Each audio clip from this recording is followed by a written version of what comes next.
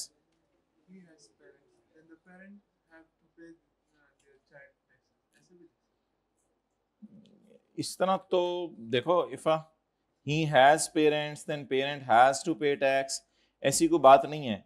कई दफ़ा जो है वो नॉट एक्वायर्ड इन इनहेरिटेंस, मिसाल के तौर पे ऐसा भी तो हो सकता है कि वालिद या वालदा में से किसी की डेथ हो गई हो और वो बिजनेस इनहेरिटेंस में ना दे के गए हों और फिर इसने जो है वो बिजनेस शुरू किया हो, तो फिर आपकी बात तो गलत हो जाएगी। वो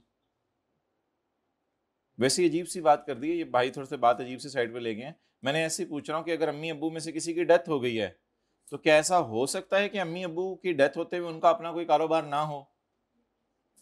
बोले ना, हो सकता है कि वो कारोबार के बगैर मरे हो, तो फिर भी अगर बच्चा कारोबार उनके मरने के बाद शुरू कर दे तो उनके मरने का तो हमने कहीं जिक्र नहीं किया, हमने तो बिजनेस इनहेरिटेंस में मिलने का जिक्र किया। तो आप जो बात करके वो तो लॉ की थीम ही उड़ जाएगी, फारग हो जाएगी। तो वो फिर अब एक अजीब सा सिनेरियो बन जाएगा जो लॉ ने जिक्र ही नहीं किया कहीं। चलें जी आगे। अपोर्शनमेंट ऑफ डिडक्शंस, खर्चों को अपोर्शन करना। कभी जिंदगी में खर्चे पोर्शन किए हो तो बता दें, हाथ खड़ा करके बता दें, जिंदगी में खर्चे पोर्शन किए हो तो। हॉस्टल में कहाँ कैसे खर्चे जी, हाइब्रिड में माइक चले, माइक तो दूर होगा। और बताएं जी, खर्चे कभी जिंदगी में पोर्शन किए हों? खाने का बिल सारा आप ही मुझे लगता है पे करते हैं या तकसीम कर लेते हैं दोस्तों में? हड्डियां देखते हैं किसकी प्लेट में ज्यादा है, गुठलियां देखते हैं किसकी प्लेट में ज्यादा है। तो अक्सर खाने पीने जाते हैं लोग तो खर्च बिल को क्या कर लेते हैं? अपोर्शन कर लेते हैं। तो apportionment of deductions.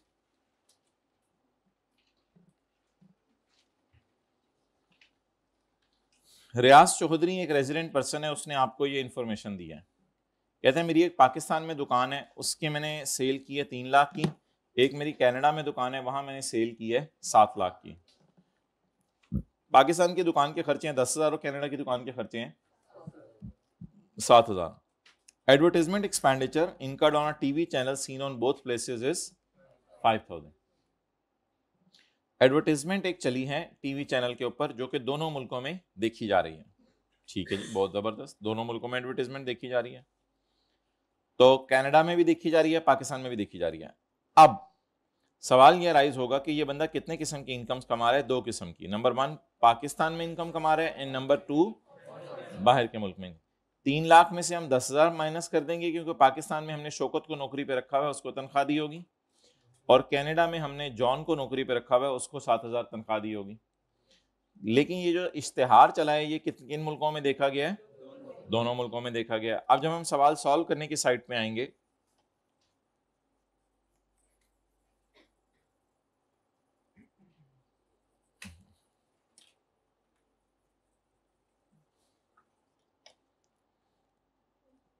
Income from business, Pakistan source income,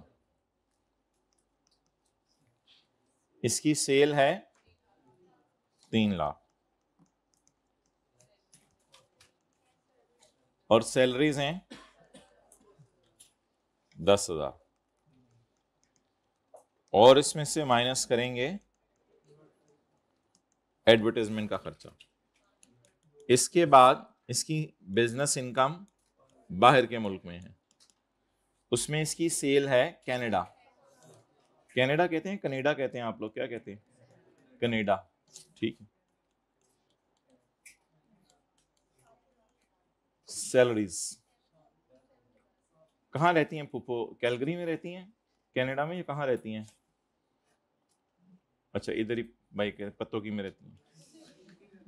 हाँ जी, यूके रहती हैं पुप्पो, उमरकोट। अच्छा एडवर्टाइजमेंट माजरत भाई ज्यादा पर्सनल हो गया। एडवर्टाइजमेंट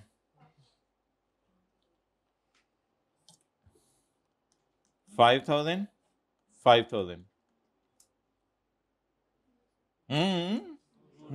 हाइब्रिड वालों तो हाँ ना करते हैं ऐसे ऐसे नहीं, दोनों जगह ना डाल दें, 5,500 10,000 हो जाएगी, 25,500 कर दें। क्या करें, क्या करें जी? 5,000 को जल्दी बोलें, 5,000 को अंदर बुलाएं जरा थोड़ा सा। 5,000 जी मैं आया, 5,000 को अंदर बुलाएं, इसके टोटे टोटे कर दें, डिवाइडेड बाय 3 लाख जमा यानी 10 लाख। ये 3 लाख 7 लाख कहां से आया? मैं घर से लेके आया हूं, ये सवाल में लिखा हुआ है घर से लेके आया भाई, घर से कहां से लेके आया हूं? ये 3 लाख और 7 लाख कहां लिखा हुआ है? सवाल में लिखा हुआ है, मल्टीप्लाइड बाय 3 लाख। कुछ समझ आई? ऐसे ऐसे कर दें, 3 लाख और 7 लाख को नीचे रखें और ऊपर, इसे क्या कहते हैं?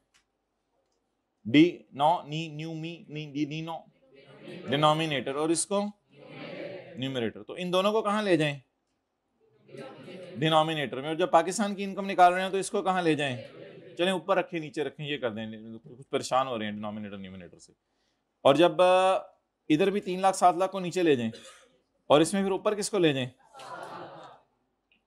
5,000 के तोते तोते करें, 3 लाख जमा 7 लाख मल्टीप्लाइड बाय 7 लाख। बोलें तो 1,500 3,500। ओके गाइस, चलें हर गाय टोटल कराए,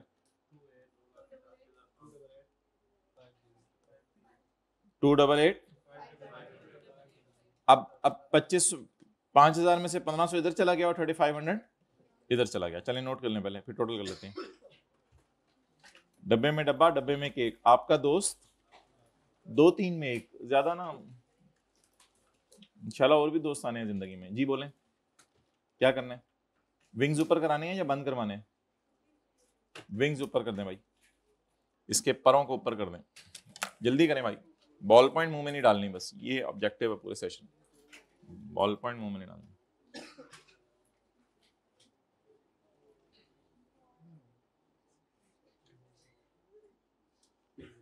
साथ वाला बिस्किट्स अपने पास रखता है या फल रखता है? कुछ भी नहीं। बिस्किट बुस्किट ये कैंटीन से ले रहा हो ना तो इसके हाथ पकड़ लिया करेंगे। कल इसके लिए मैं आपको बनाना ला दूंगा, कल मैं आपको आड़ू ला दूंगा, सेब ला दूंगा। सेब तो वैसे भी बैग में खराब नहीं होता, बैग खराब हो जाता है। अच्छा, तो कितने लोग आहिस्ता आहिस्ता आ रहे हैं बिस्किट से फलों की तरफ? 1 हफ्ता हो गया बिस्किट नहीं खाए, हाथ खड़ा करें। वेल डन, माशाल्लाह माशाल्लाह। छोड़ दें आहिस्ता आहिस्ता, कैंटीन पे इंशाल्लाह हमने सारा स्टॉक खत्म करवा देना, खा खा के या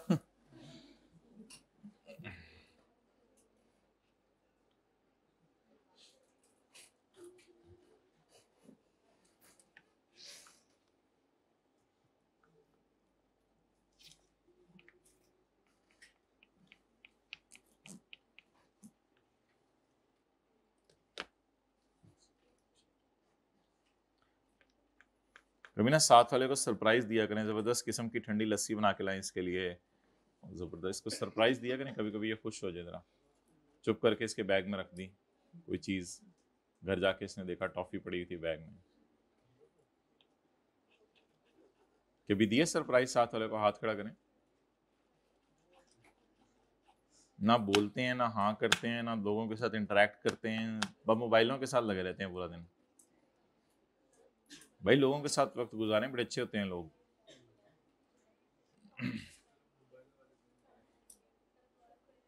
जी बोलें, टोटल बता दें। 288,500 689 टोटल 978। हमने क्या किया है? मैं बता देता हूँ अपोर्शनमेंट ऑफ डिडक्शन। नहीं अब नहीं बोलना आपने। हमने क्या किया है? Apportionment of deduction. पूरी रात रोंदे रहे, सुबह उठ के पूछा कि मरा कौन था। एब्सेंट माइंडेडनेस क्यों है? टेंटिव रहे ना थोड़ा सा।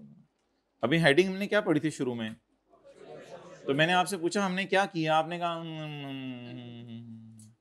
किसी ने कहा 5000 नु तोड़े है, ये भी बोल देते तो मैं अप्रिशिएट करता। 5000 को दोनों में क्यों तोड़ा है?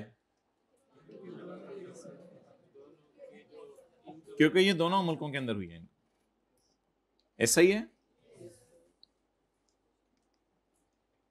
ओके।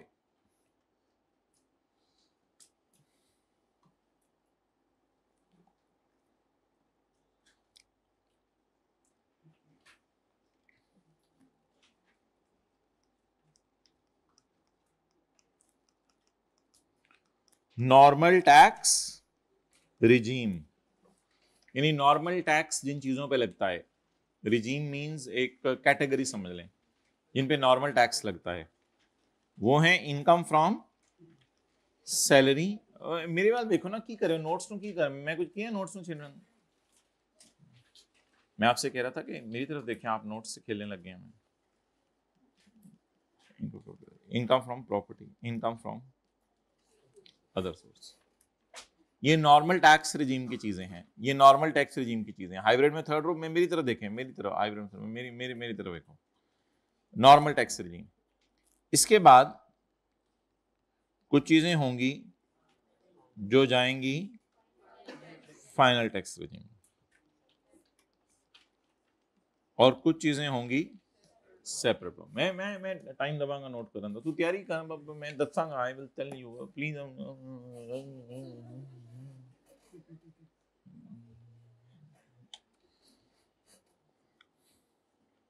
अच्छा जी, क्यों देख रहे हो नोट्स को? मेरे डियर में ही इधर देखने हैं। अब मुझे देख रहे हो, उधर देखो, उधर।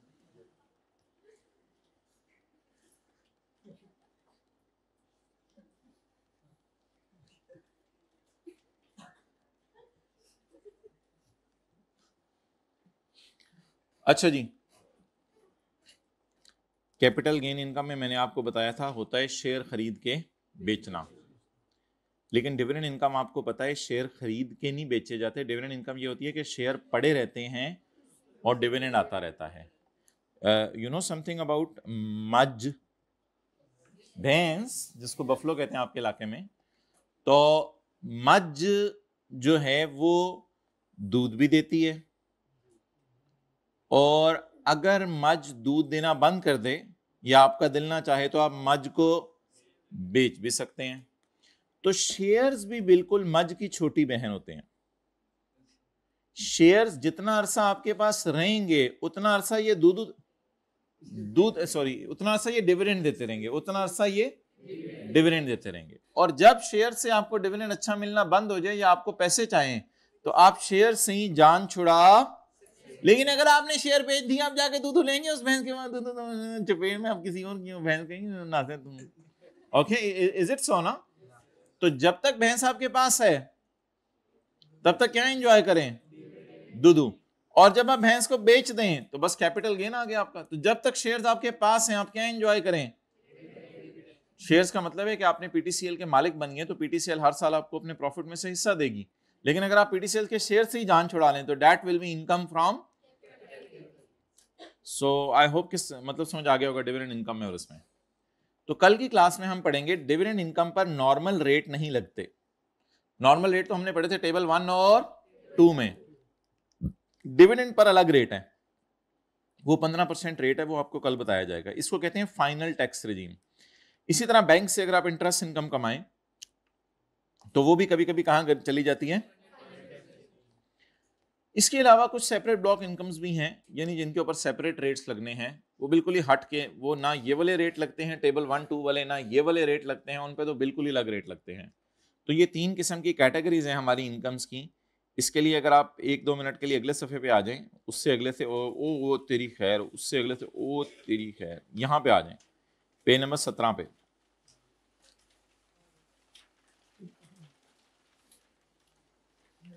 तो एक हमारी कौन सी इनकम है?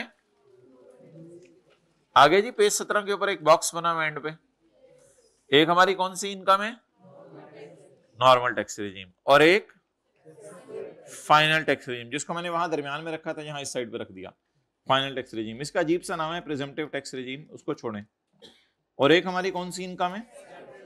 नॉर्मल टैक्स रेजिम में नेट इनकम है। नेट इनकम का मतलब है खर्चे वगैरह माइनस करने की इजाजत होती है ना, बिजनेस की सैलरीज वगैरह, खर्चे वगैरह। तो नेट इनकम इसलिए लिखे कि इस पे खर्चे वगैरह माइनस करने की इजाजत है।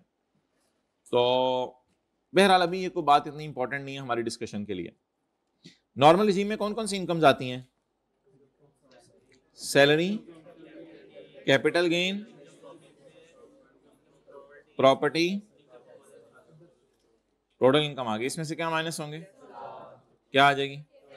और इनके लिए क्या यूज होंगे? और डिविडेंड इनकम के लिए और इंटरेस्ट इनकम के लिए। ये सारी चीजें हम पढ़ेंगे, इसलिए मैं बता नहीं रहा। सेक्शन 5 में पढ़ेंगे, सेक्शन 7B में पढ़ेंगे, बोनस शेयर्स भी पढ़ेंगे क्या होते हैं। इनको कहां डाला जाता है? Final tax regime. Different rates are there in law. अच्छा, एक होते हैं सेल ऑफ शेयर्स, वो इंशाल्लाह हम इधर पढ़ेंगे। एक होते हैं सेल ऑफ सिक्योरिटीज, वो हम इधर पढ़ेंगे। और कई दफा कोई घर वगैरह लोग बेच देते हैं, वो भी इधर पढ़ेंगे। बहरहाल ये नामों के चक्कर में आपको पढ़ने की जरूरत नहीं है। तो सेपरेट ब्लॉक का मतलब है इसमें डिफरेंट स्लैब रेट्स हैं as compare to table 1 and 2। Table 1 and 2 से हटके हैं, और इसके भी डिफरेंट लॉ हैं, डिफरेंट रेट्स हैं as compare to table 1 and 2। तो यहां पे एक चीज डाल लें, आपके सिलेबस में तो नहीं है, एक्सपोर्ट सेल्स। एक्सपोर्ट सेल्स का मतलब है कि बाहर के मुल्क में आपने चीजें बेच रहे हैं। असूली तौर पे तो वो कहां जानी चाहिए? इनकम फ्रॉम बिजनेस में। लेकिन इनकम फ्रॉम बिजनेस में लोकल सेल जाती है। तो यहां कौन सी सेल चली जाती है? ये यहां हमने इसलिए डाली हुई कि आपके सिलेबस में नहीं है, लेकिन आपको समझने के लिए मैंने बता दिया। Export cell. अब खर्चे पोर्शन करने की जरूरत कब कब पड़ सकती है? खर्चे पोर्शन करने की जरूरत कब कब पड़ सकती है?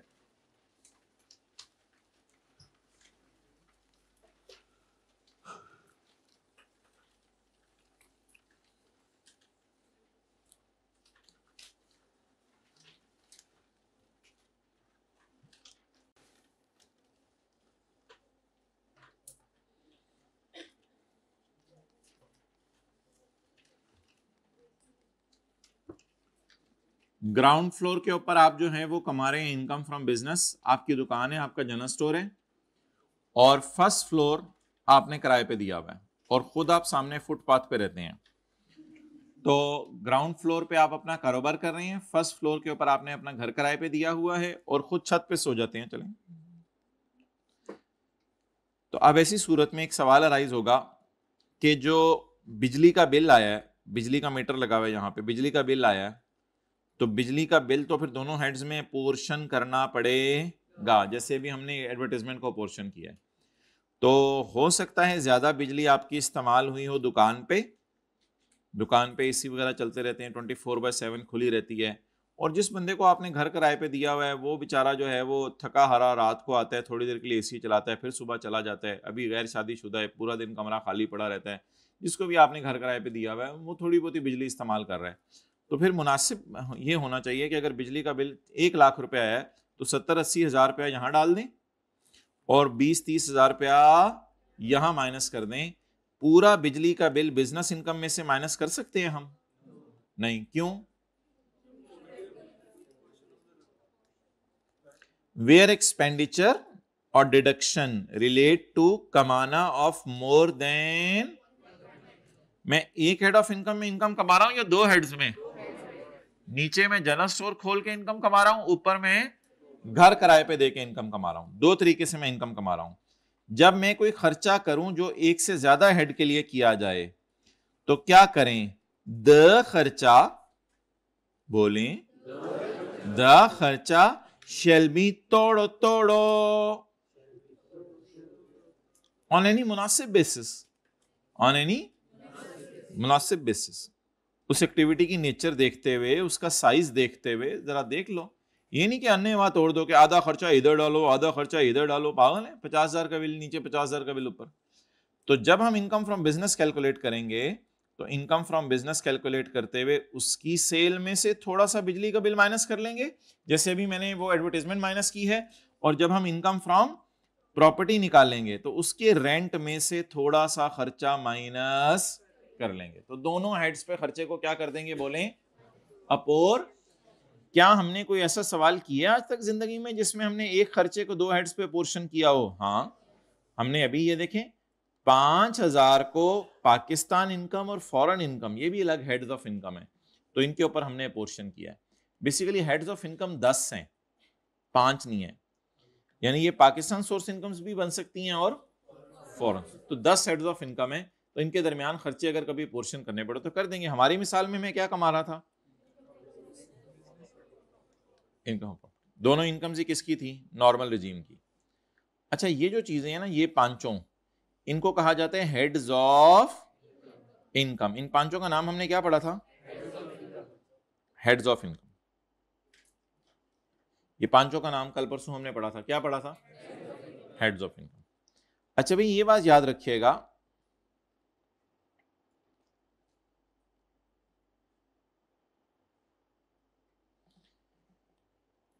जो हमने पेज 17 पे पढ़ा, खोलने की जरूरत नहीं।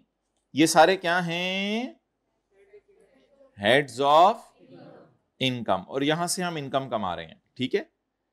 और इस इनकम का नाम क्या है, टैक्सेबल इनकम। यहां से जो हम इनकम कमाएंगे इसका नाम इनकम तो रखेंगे और इस पे टैक्स भी देंगे, लेकिन इसका नाम हम टैक्सेबल इनकम नहीं रखेंगे, क्योंकि टैक्सेबल इनकम लफ्ज सिर्फ किन के लिए खास है, हेड्स ऑफ इनकम के लिए। तो अभी न्यूमेरिकल्स जब आएंगे ना, तो अगर कभी डिविडेंड वगैरह आया करेगा तो डिविडेंड को हम यहां ऐड किया करेंगे कहीं दरमियान में, आंखें खोल के क्लास लेनी है। डिविडेंड को हम यहां ऐड किया करेंगे और ऐड करके यहां कहीं माइनस भी कर दिया करेंगे, ताकि टैक्स मुझे ना देना पड़े, क्योंकि डिविडेंड पे अलग टैक्स है, वो फिर कभी न्यूमेरिकल करेंगे तो पूरा देखेंगे उसको कैसे टेकर। लेकिन मैंने अभी एक लफ्ज बोला है कि इन सब का नाम क्या है, इनका नाम नहीं है हेड्स ऑफ इनकम। इन सब का क्या नाम है, इनके टोटल का क्या नाम है, टोटल इनकम। ज़कात माइनस कर दें तो इनको हेड्स ऑफ इनकम कहते हैं। और हेड्स ऑफ इनकम में से जब ज़कात माइनस करते हैं तो इसको क्या कहते हैं, ये भी इनकम्स हैं और ये टैक्सेबल भी हैं, लेकिन इनके लिए टैक्सेबल का लफ्ज हम यूज नहीं किया करेंगे। मैंने माना ये टैक्सेबल हैं, यानी इन पे भी टैक्स लगा करेगा, लेकिन टैक्सेबल इनकम का लफ्ज सिर्फ किन के लिए खास है, नॉर्मल। ये भी इनकम्स हैं, इन पे भी हम टैक्स दिया करेंगे, लेकिन इनका नाम टैक्सेबल इनकम नहीं रखेंगे। टैक्सेबल इनकम का लफ्ज सिर्फ किसके लिए खास है, टेबल 1 और 2 के लिए। अब मुझे बताएं, मुझे खर्चा क्यों पोर्शन करना पड़ा, क्योंकि मैं कमा रहा हूं। डेरिवेशन क्या होता है, कमाना। क्या कमाया है, इनकम। किसमें इनकम कमाई है, अगर मैं एक से ज्यादा हेड ऑफ इनकम में इनकम कमा लूं तो मुझे खर्चों को क्या करना पड़ेगा, अपोर्शन। अगर मैं प्रॉपर्टी और बिजनेस में इनकम कमाऊं तो मुझे खर्चों को क्या करना पड़ेगा, अपोर्शन। ये कौन सा पॉइंट हो गया, ए। अब हम करते हैं जी पॉइंट नंबर ए बी, सबर करें।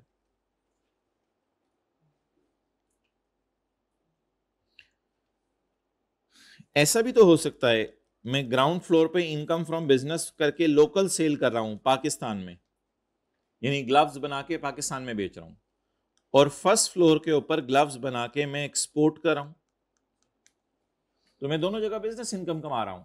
लेकिन अब मैं दो काम कर रहा हूं। Number 1,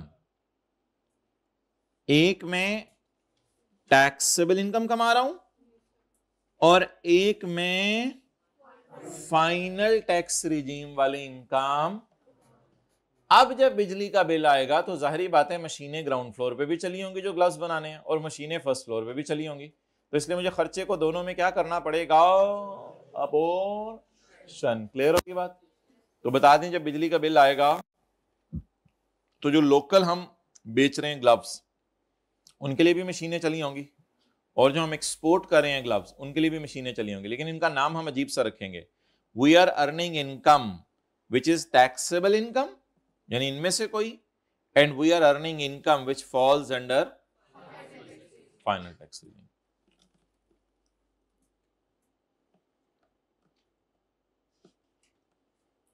derivation of income comprising of taxable income, taxable income, example given, income from business, local sale and income falling under final tax regime, यानी income from business, export sale. Export sale के असल में rate अलग है table 1 2 के अलावा, वो rate बड़े कम है ताकि एक्सपोर्ट सेल इनकरेज हो।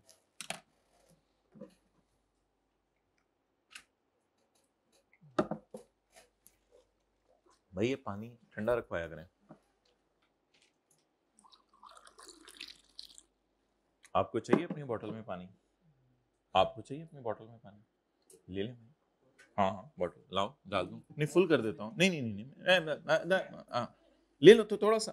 अब तो मान जो मान ही ना, ढक्कन ले, ढक्कन करो, उल्टा भर दो, पूरी भर दो। अब पहले आप कह रहे थे नहीं, आप कह रहे हो पूरी भर दो, ये तो खाली पड़ी हुई है। साडा जाग ही गया सारा, माशाल्लाह। और ये किसी ने बनानी ले आए? पैसों की बात ना किया करो क्लास में। अच्छा हाँ, वो क्लास से भाई दरवाजे पे करते हैं वो। अच्छा, derivation of income comprising of taxable income and income falling under, ये बना लें, बना लिया, बनाना है, बना लिया, बनाना है, बनाना खाई कितना अरसा हो गया? 3 दिन।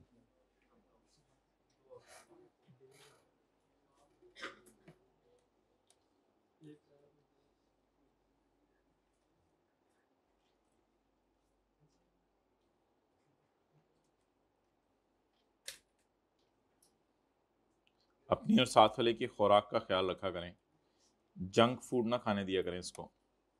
मतलब ये नहीं कि खुद पकड़ के खा ले, वो खा रहा हो तो, मतलब जंक फूड ना खाने दिया करें इसको।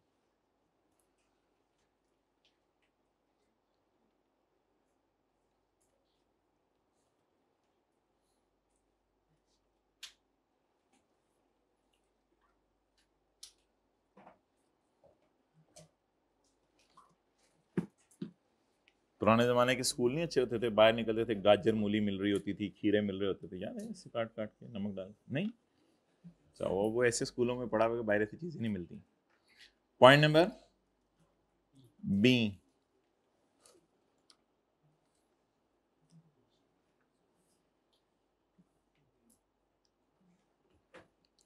द कमाना ऑफ इनकम, द कमाना of under A and for some other purpose, ये हमारा कौन सा पॉइंट है? Point number B. Head of income, head of income में इनकम कमा रहे हैं, ग्राउंड फ्लोर पे हमने दुकान खोली हुई है, और जो ऊपर वाला फ्लोर है उस पे हम खुद रह रहे हैं। Home sweet home, home house home, इसको घर के तौर पे इस्तेमाल कर रहे हैं। तो फिर ये क्या हो गया? Head of income. और ये क्या हो गया? Other purpose. आप बताएं, जब बिजली का बिल आएगा तो क्या हम ऐसा कर सकते हैं कि बिजली का बिल सारा का सारा बिजनेस इनकम में से माइनस कर दें? तो भाईजान ऊपर आप बिजली लेस ले रहे हैं, ऊपर भी तो बिजली इस्तेमाल करें, तो बिजली के बिल को दोनों में क्या करना पड़ेगा? लेकिन ऑब्वियसली इधर कोई इनकम नहीं कमा रहे होंगे तो वहां से माइनस नहीं हो सकेगा। लेकिन अगर बिजली का बिल 50,000 पे आया तो तकरीबन 40-45,000 आप यहां से माइनस कर लें, बाकी 5-6,000 घर का बिल होगा। बस इस तरह कुछ ना कुछ आप जरूर करें, considering the relative nature and size of the activity. ये देख लें नीचे कितने एसी लगे हैं, ऊपर कितने एसी लगे हैं। कहता है अब मैं एग्जैक्ट चीजें तो नहीं बता रहा, कुछ ना कुछ अंदाजा लगा के कुछ बॉल पॉइंट मुझसे करो। अच्छा, सब मीटर लगा लें फिर तो मसला ही हल है। फिर तो अपोर्शन करने की जरूरत नहीं। तो फिर क्यों अपोर्शन करना है? हमें तो तब अपोर्शन करना है जब खर्चा कॉमन हो रहा हो, दोनों जगह हो रहा हो। ये कौन सी इनकम थी? ये फाइनल टैक्स रिजीम, और ये नॉर्मल टैक्स रिजीम, जिसके लिए हमने लफ्ज यूज किया था टैक्सेबल इनकम। चलें जी, फाइनल वर्जन आ गया डायग्राम का, अब इसको नोट कर लें।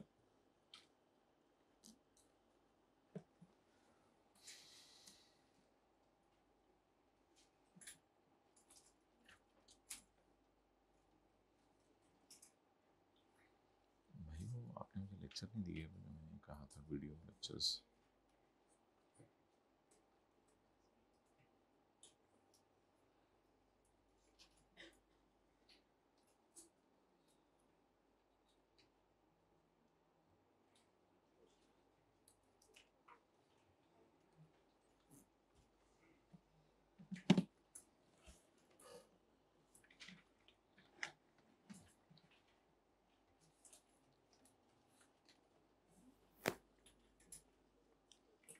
डन।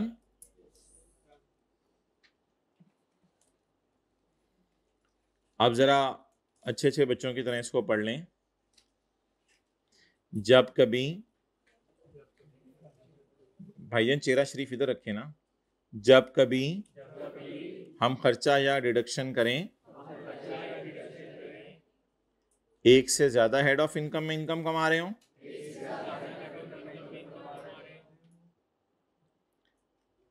या किसी हेड ऑफ इनकम में इनकम कमा रहे हो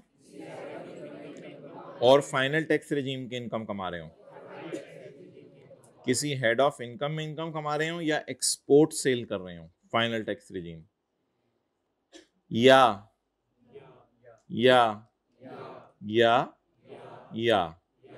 या कभी ऐसा हो हम किसी हेड ऑफ इनकम में इनकम कमा रहे हो, हम किसी हेड ऑफ इनकम में इनकम कमा रहे हों और फॉर सम, और इसके अलावा अपने घर में रह रहे हों, इसके अलावा अपने घर में रह रहे हों फॉर सम अदर पर्पस। तो ऐसी सारी सूरतों के अंदर आपने क्या करना है, द खर्चा, टोन को बदलें थोड़ा सा, द खर्चा, ट्राई करें दोबारा, द खर्चा shall be तोड़ो on any मुनासिब बेसिस, हरकतें देखते हुए, नहीं नेचर और उस एक्टिविटी का नेचर और साइज देखते हुए। ओके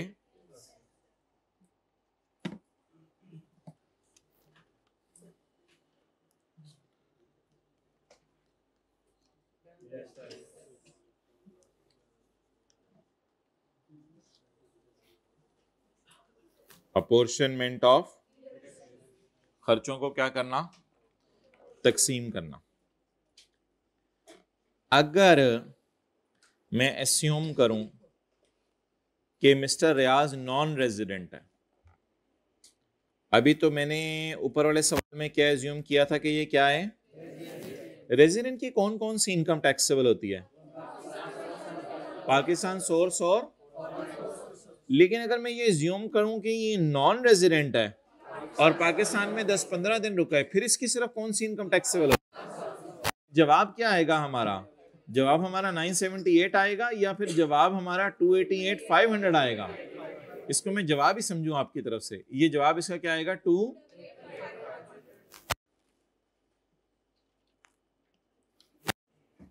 क्योंकि जो बंदा रेजिडेंट होता है उसकी कौन सी इनकम टैक्सेबल होती है सिर्फ, लेकिन अगर एक पाकिस्तान और फॉरेन, और जो बंदा नॉन रेजिडेंट होता है उसकी सिर्फ, ओके अच्छा। अब खर्चों को अपोर्शन करने के लिए जो हमारे बुनियादी असूल हैं उनको हम पढ़ने लगे हैं अगले सफ़े के ऊपर। प्यार से साथ वाले का अगला सफ़ा खोल दें, कभी कभी उसकी हेल्प कर दिया करें, बड़ा है तो इज्जत करें, छोटा है तो शफकत समझ के उसके सफ़ा खोल दें, उसके कंधे पे थपकी दें। कंधे पे थपकी को क्या कहते हैं अंग्रेज, क्या स्पेलिंग है, PAT, PAT on shoulder. Okay, please give a PAT on shoulder, ये फिक्र बनेगा। अपोर्शनमेंट ऑफ एक्सपेंडिचर, खर्चों को क्या करना, अपोर्शन करना, खर्चों को अपोर्शन, मैं खर्चों को पोर्शन कर रहा हूं, तुम बॉल पॉइंट को पोर्शन कर रहे हो, तुम नहीं, आप। Apportionment expenditure, any expenditure that is incurred for a particular class shall be allocated to, ये तो पिछले सफे पे हमने सैलरीज के साथ सलूक किया ना, salaries on last page, previous page. Salaries को हमने तोड़ा है मुनासिब बेसिस के ऊपर, या सैलरीज ऑलरेडी तूती हुई थी, ऑलरेडी पता था। Any expenditure that is incurred for a class, for a, असल में ना इन सब का नाम ये क्लासेस ऑफ इनकम रख रहा है। हेड्स ऑफ इनकम नाम तो इनका है ना, इन सब का नाम ये क्या रख रहा है, क्लासेस ऑफ इनकम। एनी खर्चा, एनी खर्चा that is incurred for a class, that is incurred for a class shall be allocated to, ये हमने यहां से क्यों माइनस किया है, क्योंकि ये किया ही इसके लिए। ये हमने यहां से क्यों माइनस किया है, ये किया ही इसके लिए। एनी कॉमन खर्चा, रशीद, एनी, क्या करने लगे हो मेरे साथ, तुम्हें अभी बताया जाएगा, तुम कॉमन हो। ये कॉमन तो नहीं था ना, ये तो पता चल रहा था किसके लिए। एनी, तुम्हारे लिए ऑर्डर आने लगा है, बादशाह सलामत, खुदा के लिए मुझे मत तोड़िएगा, इसको बंद कर दिया जाए, इसके लिए ऑर्डर आ चुके हैं। एनी कॉमन खर्चा शैल बी, तोड़ो to each class of according to the following। अच्छा, अब ये फॉर्मूला देखते हैं कि सर सैयद अहमद खान, नहीं सर, ये फॉर्मूला जो है वो क्या बनाया लॉ में करने। खर्चे को पकड़ो, खुदा के लिए बादशाह सलामत कर दिया जाए, चुप, पकड़ लिया खर्चे को, जी बादशाह सलामत, डिवाइड करो ऑल क्लास ऑफ इनकम से। अच्छा बादशाह सलामत, 3 लाख जमा 7 लाख, मल्टीप्लाई करो आ क्लास ऑफ इनकम से, मतलब 3 लाख, जवाब दे दिया जाए 15। क्या ब्यूटीफुल फॉर्मूला बन गया, कितना मुश्किल और टेक्निकल फॉर्मूला है। इसको घर में बैठ के किचन में याद कीजिएगा, जब आग लगी हो, चाय बन रही हो, उस वक्त नोट कर लिया। खर्चे को ऑल, ये सीन है ना, ये देखें, खर्चा divided by all multiplied by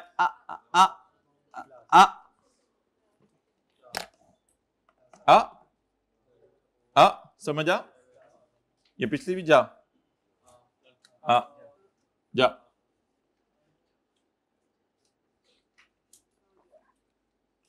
ये बरकत के लिए बॉल पॉइंट रखी हुई है, हाइब्रिड वालों ने नोट नहीं कर रहे। डिवाइड बाय 3 लाख जमा 7 लाख मल्टीपल,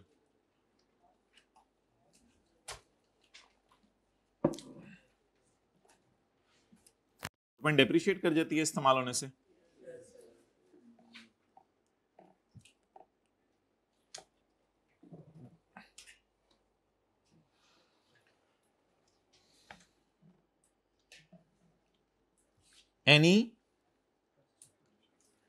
एनी कॉमन खर्चा, एनी कॉमन डिडक्शन, ये अलाउंस का लफ्ज भी खर्चों के लिए यूज होता है। Any common allowance which relates to business including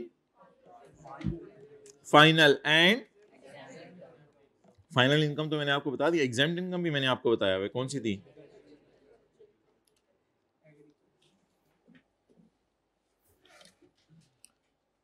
मिसाल के तौर पे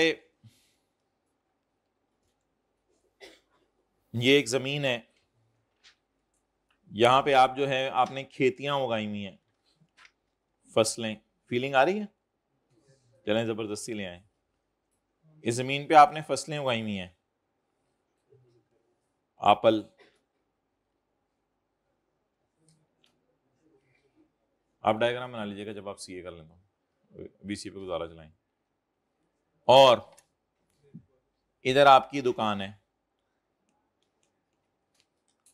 अब कोई मशीन वगैरह चली, जनरेटर चला, तो उसे इधर भी पानी दिया, दुकान में पानी नहीं दिया, दुकान में लाइट जलाई, तो अब जो खर्चा आएगा उसको एग्रीकल्चर इनकम पे और इसके ऊपर क्या करना पड़ेगा, अपोर्शन करना पड़ेगा। जाहिर बात है जितनी बिजली इसके लिए इस्तेमाल हुई उसको यहाँ पे माइनस करना पड़ेगा और जितनी बिजली इसके लिए इस्तेमाल हुई, तो एग्रीकल्चर इनकम भी कोई बंदा कमा सकता है। ठीक है, ले जाएं साथ वाले को,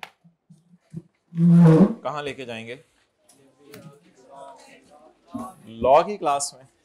कितने बजे है? 10:35। माशाल्लाह जज्बा बड़े आप लोगों में, कभी दर बदर, कभी इनके दर, कभी उनके दर। हाँ हाँ पूछें।